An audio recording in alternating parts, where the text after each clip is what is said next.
Iyan, magandang araw naman sa inyo mga boss, no? At syempre, kung bago po kayo sa aking channel, huwag niyo po kalilimutan mag-like, share, comment, at pindutin ang subscribe button. Lalong-lalo na baka pwedeng pakipindot yung aking notification bell para updated po tayo sa lahat ng video yung ina-upload natin mga boss, no? Ang pag-uusapan po natin ngayon ay tungkol po sa ating compressor operation, ano? Yung proper operation. Tuturo ko po sa inyo kung ano yung mga dahilan kung bakit pa ayaw mag-start yung inyong makina.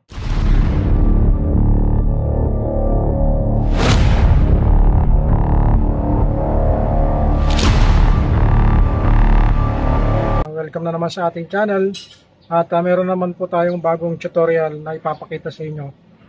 Isa sa mga basic information na ituturo ko sa inyo, tips na maibibigay ko sa inyo doon sa ayaw mag-start na mga air screw compressor mga boss, no? Yan.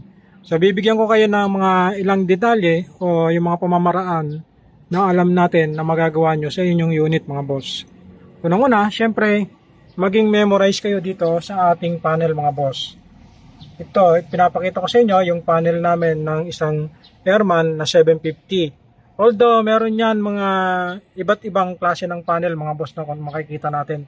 Meron siyang isang mahaba at may analog. Wala siyang ganitong itsura. Pero sa ganun pa man mga boss, halos isa lang yan ng mga makikita natin dito sa ating control panel mga boss. Yan. Although na itong ating digital analog na tinatawag, ito yung kanyang K-switch at ito yung kanyang air pressure load, ito yung tinatawag natin, at ito yung kanyang fuel. Tapos andito na rin yung settings kung paano nyo ililipat itong mga to. Ayan, nandyan na rin yan. Yun yung isa nating subscriber na nag-message sa atin about po sa compressor na ayaw mag-start mga boss, no? Shoutout po sa kanya at lalagay ko yung kanyang pangalan dito sa ating video para malaman po natin mga boss, no? Ayan. Ngayon, umpisa na po tayo mga boss. Kapag ang inyong makina o inyong air screw compressor ayaw umandar, unahin nyo pong tingnan yung inyong battery. Siyempre, tingnan nyo yung battery nyo. Ito, halimbawa, ito. Check nyo yung inyong battery terminal kung meron ng problema o kahit po kasi nakakabit yan kapag maluwag at may umido na, hindi po yan magkakaroon ng supply. Yun po yung number 1 mga boss, no? Parehin nyo pong i-check yung terminal nyo ng mga battery. At syempre mga boss, kapag na-check nyo na yung terminal ng mga battery, kailangan nyo rin pong i-check yung inyong mga mismong battery mga boss. Kung meron kayong battery tester, malalaman nyo kung okay pa ba yung battery nyo o kung kailangan pang i-recharge. Yun po yung mga posibilidad na pwede nyong mga i-troubleshoot sa mga ganitong klaseng compressor unit mga boss. Pangalawa, kailangan nyo pong i-check yung inyong mga fuse para malaman po natin. May mga fuse po yan. Meron din po yung fuse doon sa inyong panel mga boss yan. Sa mga Airman, ito po yun ha. Yan, may panel box po to nandito sa loob. Bubuksan nyo po ito. Kung makikita nyo meron yan screw. Yan, may screw yan. Tapos ito, may bisagra. Natitiklop to. Pero yung iba buo, bubuksan nyo. Tatanggalin nyo lang yan. Meron yan mga relay. May mga, tingnan nyo, may mga fuse box yan dyan. Malalaman po ninyo kung may problema sa mga fuse box. Yun po yung pangalawa natin mga boss, no? Pangatlo, natitingnan nyo kapag ayaw mag-start, tingnan nyo rin po yung inyong K-switch na kagaya nito. Iba-iba ang klase pong K-switch yan ha.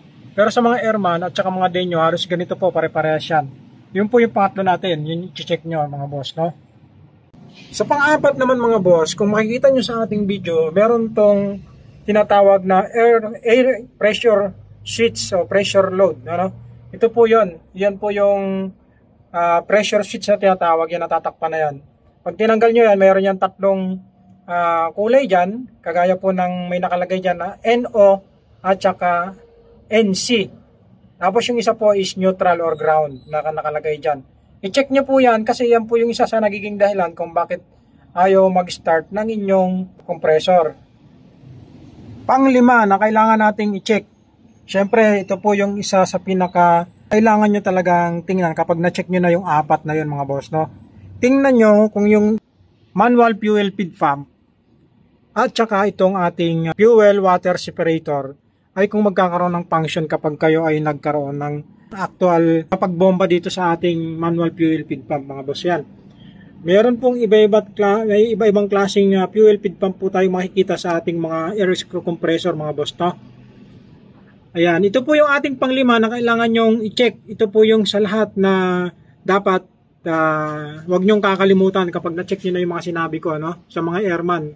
Ayan po. Pero lahat po ng air screw compressor meron pong ganyan. At ito, makikita nyo tong fuel feed pump na to, itong manual fuel feed pump, ay magkakaroon niya na indikasyon dito na gumagana yung inyong fuel feed pump. Pwede nyo rin po yan i-actual test, tatanggalin nyo yung ito, tanggalin nyo to, luwagan nyo yan, tapos bombayin nyo kung magre-release to ng diesel.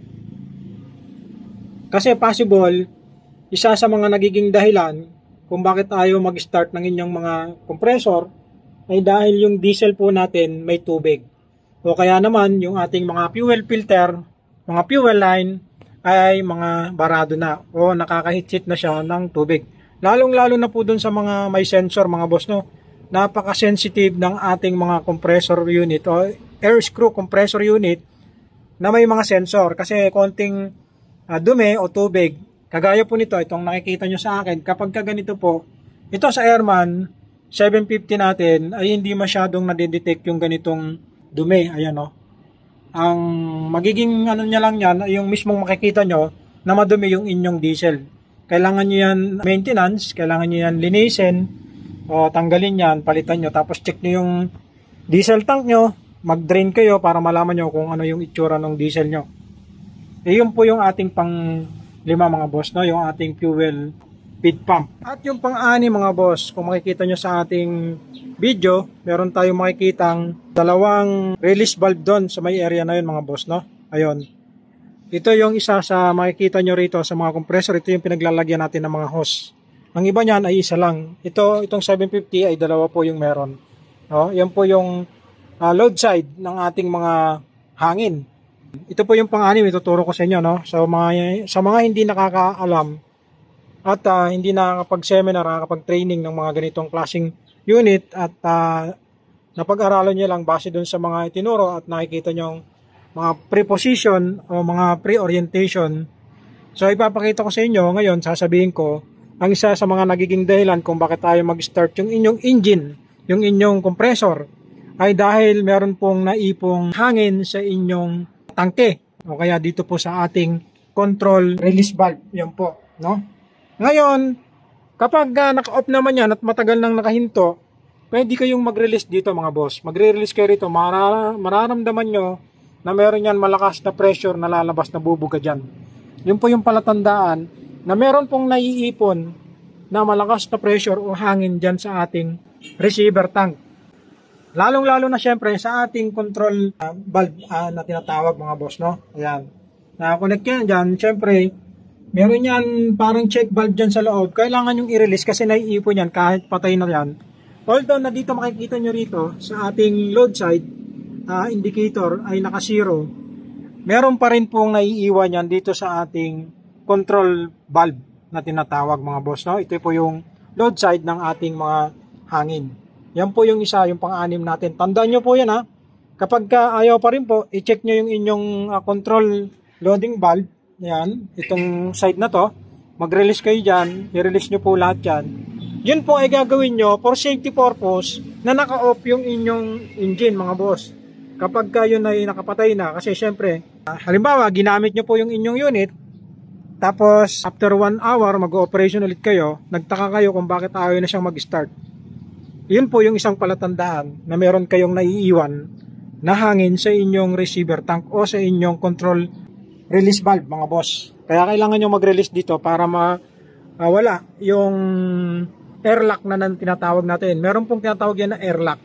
Yun po mga bossing, no, mga sir, mga ma'am. Yung pinakahuli at ito yung po medyo critical sa mga hindi talaga mekaniko. Ayan po ano. At natuto lang kayo sa mga basic information kagaya po ng sinasabi ko sa inyo. Ito po yung medyo critical. Kapag ayaw po talagang mag-start ng inyong unit, isa na po sa magiging trabaho ng isang technician o ng mekaniko ay obserbahan ninyo yung inyong mga injector mga boss. Yun po yung ating pang-7. Ano? Ito po yung ating pang-7 na kailangan nyong malaman mga boss. Yung 7-step na kailangan nyo kapag hindi na umaandar yung inyong unit. Ito po yung pang-last na sasabihin ko sa inyo para ma-identify nyo na mayroong diesel sa inyong air screw compressor. Kadalasan kapag ayaw po umandar yung ating mga compressor at nagawa na natin yung 6 na sinasabi ko, possible po na kailangan nyong i-check yung inyong mga injector isa-isa. Bibilang yan 1, 2, 3, 4, 5, 6. Pwede kayong mag-release dito sa 1, pwede kayong mag-release sa number 3. Ganun po yan, no? Pwede naman, kung kayo gusto nyo sunod-sunod, pwede yan, dala-dalawa.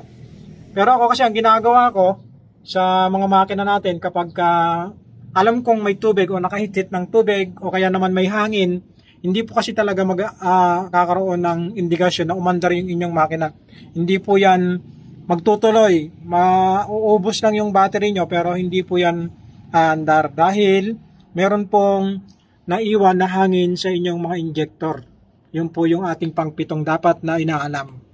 Sunod, dahil nandiyan na tayo sa mga injector, kapag na-check na natin na meron yan, tingnan natin yung ating fuel line at yung ating mga strainer, mga boss. Silipin natin yan.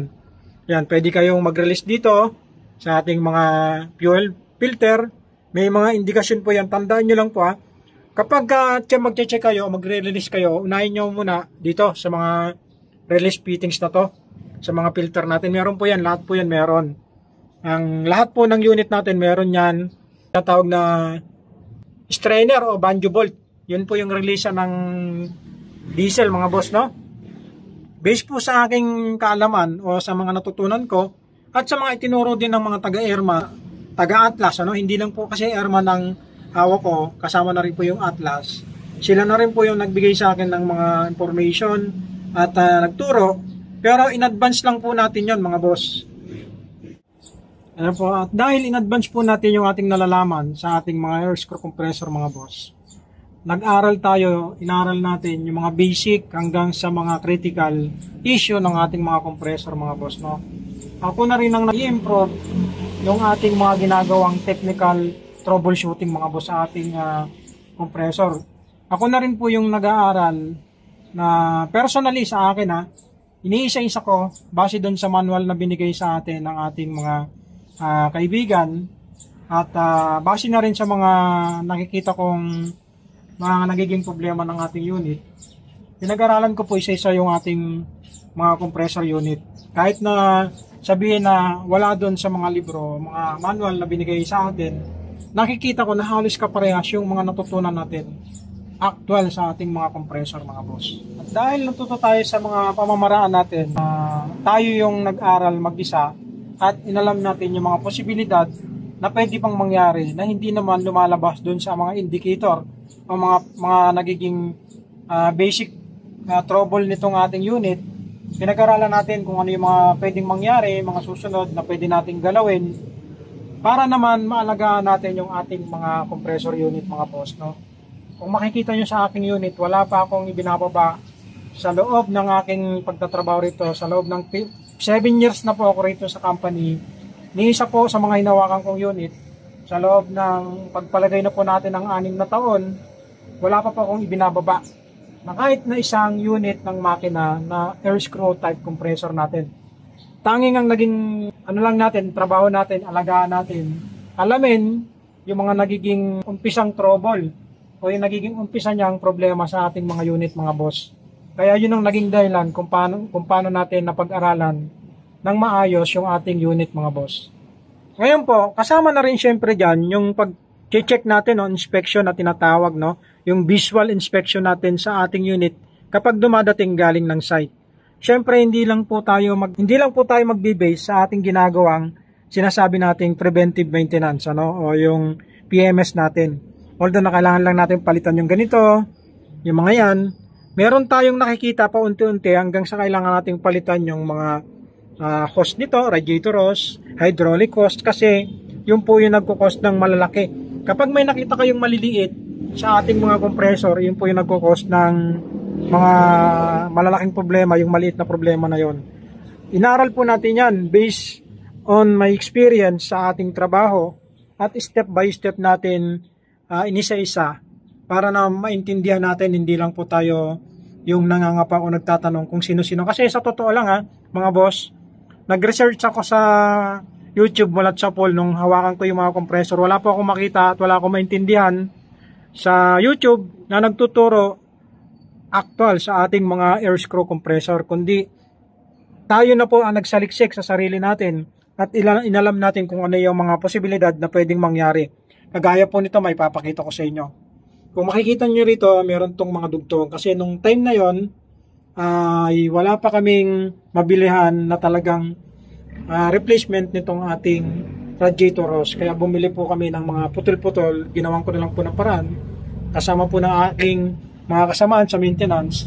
Nagtulong-tulong po kami para buuhin yan at nagbigay ako sa kanila ng idea kung paano namin idudugtong yung luma at saka yung nabili natin na bago. So ganun po dapat ang technician, no? Meron dapat kayong instinct na o idea about po dun sa pwedeng maging problema. If ever na dumating sa inyo yung mga emergency situation ng inyong compressor unit, huwag nyo po agad pagbabasihan na yung inyong major problem ay yung inyong makina dahil ayaw mag-start. Tandaan nyo po, meron po tayong step 1, step 2, step 3, step 4, step 5, step 6, step 7, o kung madadagdagan nyo step 8. Ako, yun lang po yung pagkakalam ko based dun sa aking experience na natutunan. Yan po ang mga boss, no? At hanggang sa muli, sana makatulong sa inyo.